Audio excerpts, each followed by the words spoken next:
Well, I'm here in Migvie Kirk. Basically, just going to record a wee recital. These were tunes I was going to play at the Burnavat Viewpoint last Tuesday, and indeed we did play there, wee Matt Mill on the pipes. But it was pretty cool for playing some of the stuff I was intending, so I changed the repertoire a bit and didn't play near as much as I'd intended. So I thought I'd come in and play the stuff in here. It's actually not too bad in here for temperature. It's usually quite cold, but it's as mild as I've felt it in here for a while. So let's go anyway. Three tunes by James Scott Skinner at the start. Kearney's Cantor, John Brown. John Brown was famous John Brown, Prince Albert and Queen Victoria's Gilly, famed Balmoral. And then The Devil and the Dirk to finish.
Some good tunes by Skinner.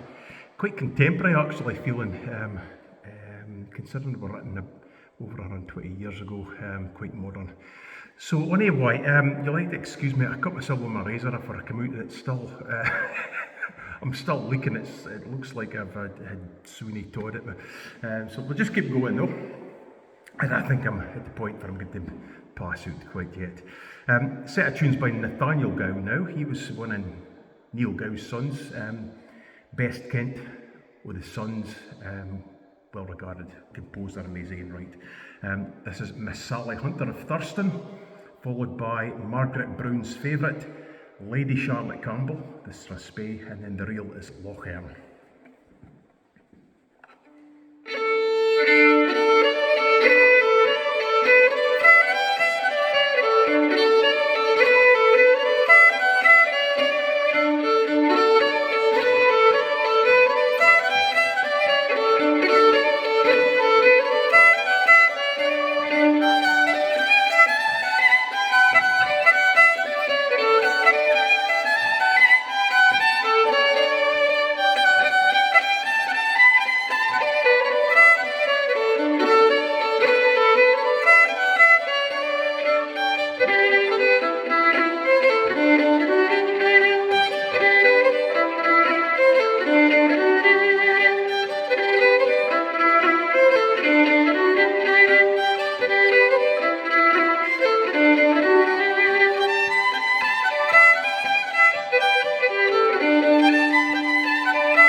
Right, I'm going to play one of my own this time. This is a slow air, and this is one of the tunes I composed in relation to Iona, part of the In the Footsteps of Colm Keelia project that I did with the poet Francie Devine, Fae Hoth, just outside Dublin, and John Lowry Morrison, better known as Jalomo the Pinter. And there's a book with the poems and the paintings, published and printed, and in the back is a CD of the music I've drawn upon the island, the spiritual side, but the history and the people and the landscape as well. So this is called Sheehan Moor. Sheehan Moor is the famous fairy mound on Iona, and look it up. I'll go on for ages otherwise, but the belief in the fairy folk was traditionally very strong in Scotland, as it is in Ireland, and there's countless tales, folklore and legends attached to them, but Sheehan Moor is especially important with regards to that. So Sheehan Moor.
There you go.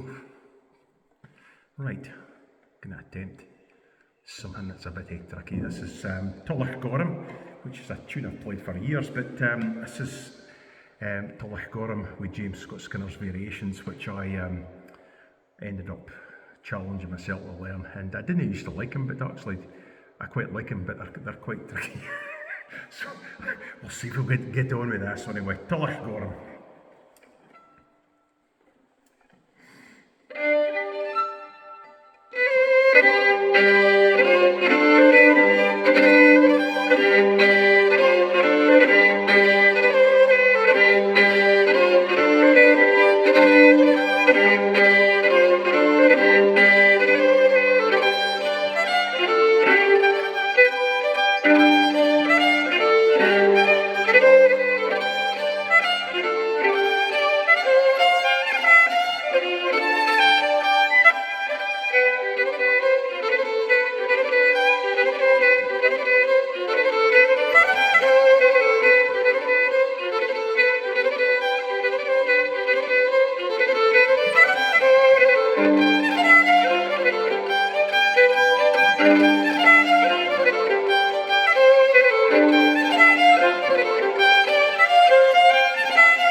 Oh, that was alright.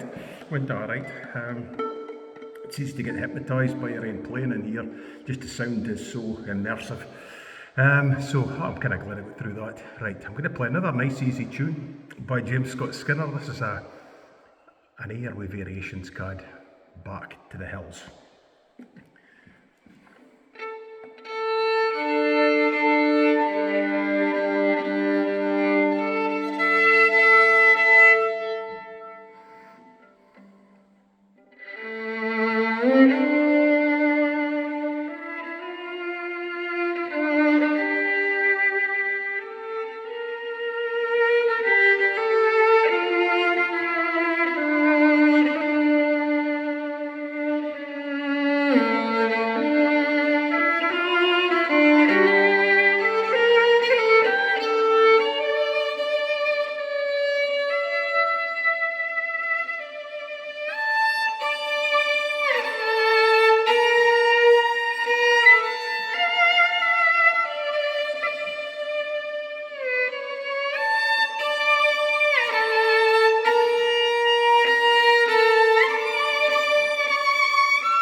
Anyway, back to the hills, there it goes. Oh, crikey, a wee bit of bleed there again.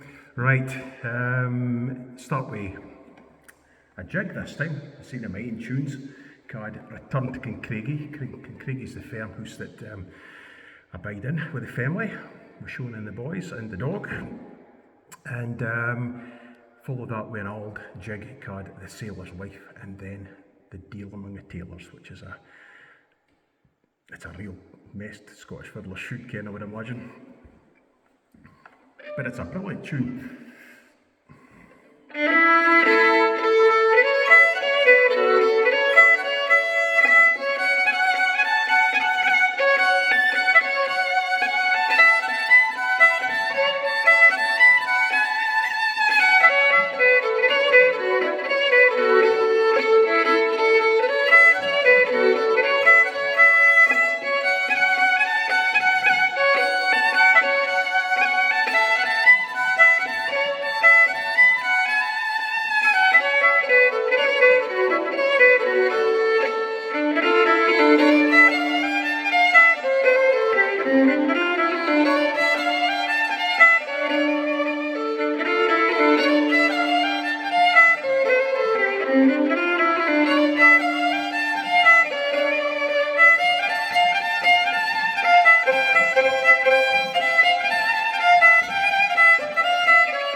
Right, again, I'm going to play one of my own tunes. Written in here, pretty much, or at least the first part of it was written in here and then finished at home. And I was just experimenting, really, just improvising to see if one of him would come out. And the first half of this pretty much came out on its own, really, and then I added in the second half. And the first thing that came to my mind with regards to the title was Mary Queen of Scots, famous monarch and Queen of Scotland. Tragic figure, but kind of heroic and determined, brave, probably a bit vindictive, maybe a bit stubborn at times, but certainly an interesting person. Been a number of films about her and lots of books, but apparently Elizabeth I was a bit jealous of her beauty, and if you go and have a look at her death mask, you can see maybe why, because she was a beautiful woman. So anyway, here we go, Mary Queen of Scots.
How a Cramar, best gint fiddler ever to come out of the how was a man called Peter Mill, who is one of my ancestors. Peter, at the time when it said that there was just about a fiddle in every house in the how of Cramar in Tarlin, became known as the Tarlin Minstrel. He kind of rose above everybody else in ability and had a very successful career, to the point that he led orchestras in Aberdeen, Edinburgh, Leith, Manchester, played for Queen Victoria, received a gold medal at Balmoral Castle for playing Aldrob and Gray so beautifully, played for the Marquis of Huntly at Abine Castle, and had concerts all over the place, country dances. Notably, he was James Scott Skinner's Scottish fiddle tutor when he was a boy, and a great composer. Skinner said he was a genius, the grandest strathspey player I ever heard, and probably the finest traditional musician in the world, which is high praise indeed. So I'm going to play three of his tunes. James O'Forbes, of course, which is a slow strathspey, beautiful tune. Then the Brig of Fiuch, which is the reel. There's a Pipe March, the Brig of Fiuch, which is a great tune as well, but this is Milne's reel. And then finish with John McNeill, which is his best Kent tune. You hear that all over the place. But John McNeill was actually a champion Highland dancer for Edinburgh.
There you go, good tunes.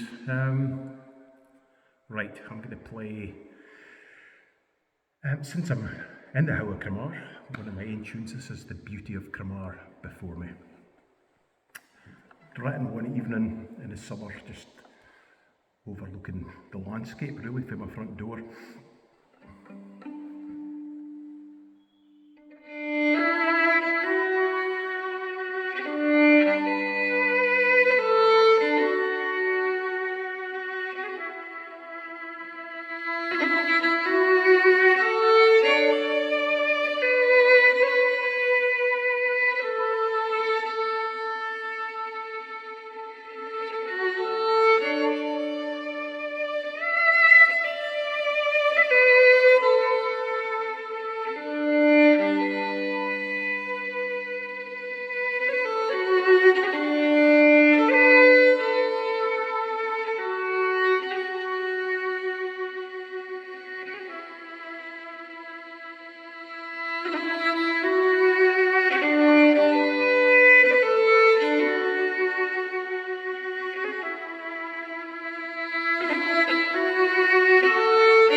March, Strathspey and Reel this time.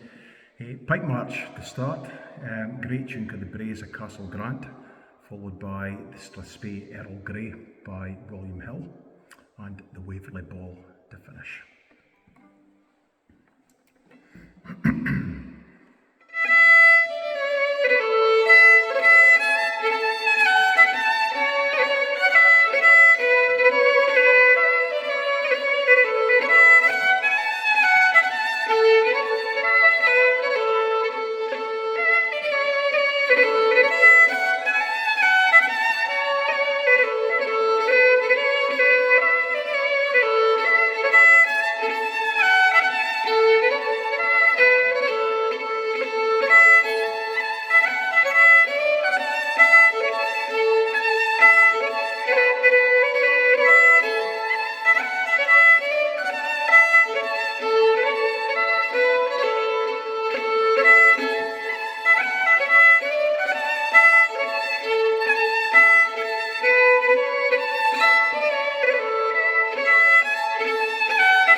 Well, I think that Pike March needs some attention.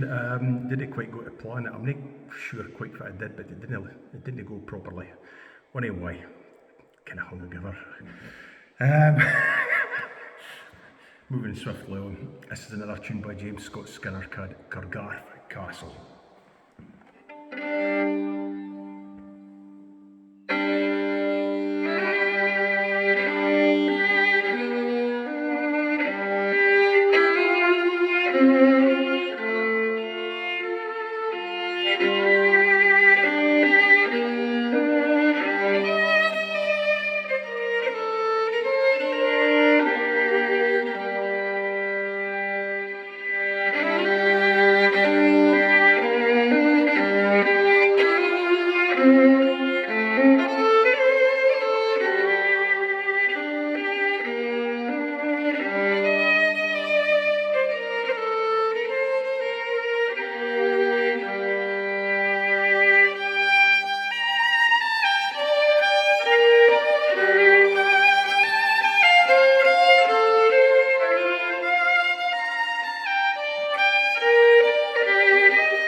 Right, I'm going to play a march in two reels to finish. I might do something as an extra, but I'm not sure. I might just stop. Anyway, my favourite Strathspey, I think. This is the Rothiemurchus Rant. It was written by Robert Bremner, early 1700s, followed by Dogs Bite Chapman, and then The Fairy Dance by Nathaniel Gough.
Right. This might ruin the entire thing. It's been a bit hairy in places, but I'm going to finish up. I'm going to play the mathematician just for a hell of it. We'll see what happens. This might just be a disaster at the end of the whole thing. It's been no bad up to now, so hope you've enjoyed it. Just a few tunes here in Migvie Kirk. Some of the quicker stuff, I think the acoustics are a wee bit too much, or quite a bit too much, possibly for some folk, especially when it's empty. It definitely deadens down once there's folk in the room. It's not nearly quite as severe when it comes to the quick tunes, but slow airs, it sounds lovely playing in here. So anyway, I've enjoyed having a tune here. I hope you've enjoyed it. Let's go with this Skinner again. It's the mathematician.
Probably should have left it, but there you go. Anyway, all the best, folks.